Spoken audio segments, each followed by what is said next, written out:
Va ora in onda Radio Giornale Bellunese, notizie quotidiane sulla provincia di Belluno.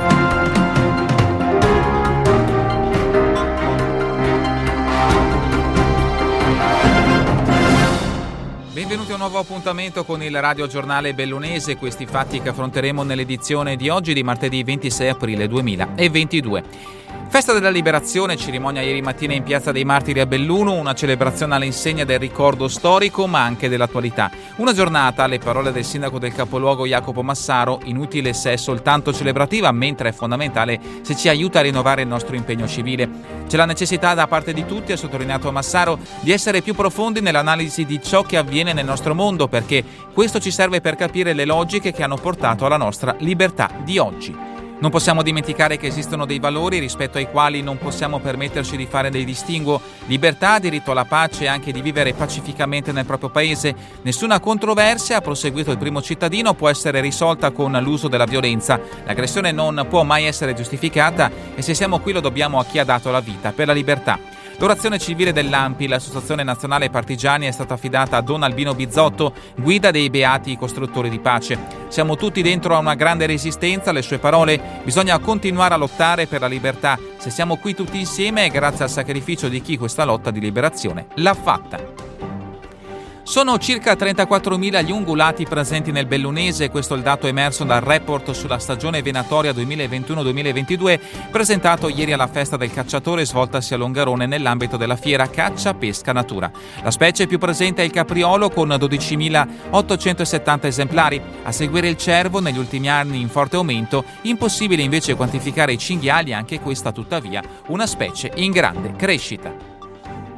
Danni a 3 abitazioni dopo un'alluvione. Il comune di Feltre risarcirà i proprietari. La vicenda risale al 2018, quando le case in questione, situate a Villabruna, furono allagate. Gli accertamenti eseguiti dal consulente tecnico del Tribunale di Belluno ha accertato che la colpa era da attribuire alla mancata realizzazione di una rete per la raccolta delle acque meteoriche, dunque un'inadempienza dell'amministrazione che ha pertanto raggiunto un accordo con i proprietari in base al quale verrà loro corrisposta una somma a riparazione dei danni e a copertura delle spese legali.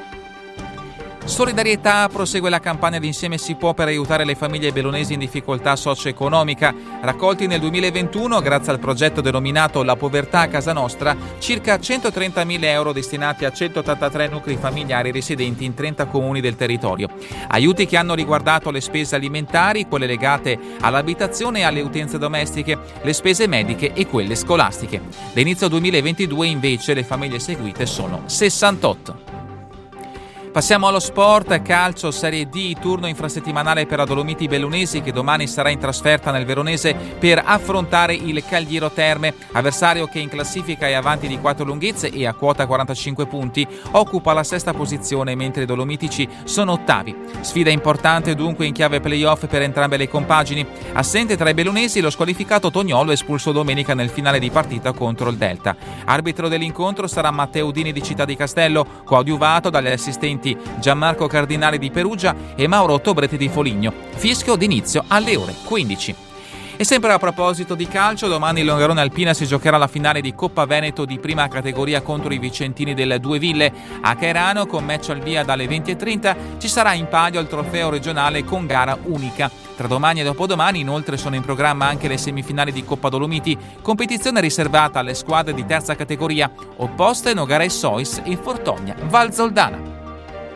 È davvero tutto per questa edizione del Radio Giornale Bellunese. Vi ricordo che le notizie sono tratte dai quotidiani newsinquota.it, il Gazzettino di Belluno, il Corriere delle Alpi e dal sito del settimanale L'Amico del Popolo. A voi tutti un buon proseguimento di giornata, in compagnia come sempre di Radio ABM, la web radio dell'Associazione Bellunesi nel Mondo. Avete ascoltato Radio Giornale Bellunese, notizie quotidiane sulla provincia di Belluno.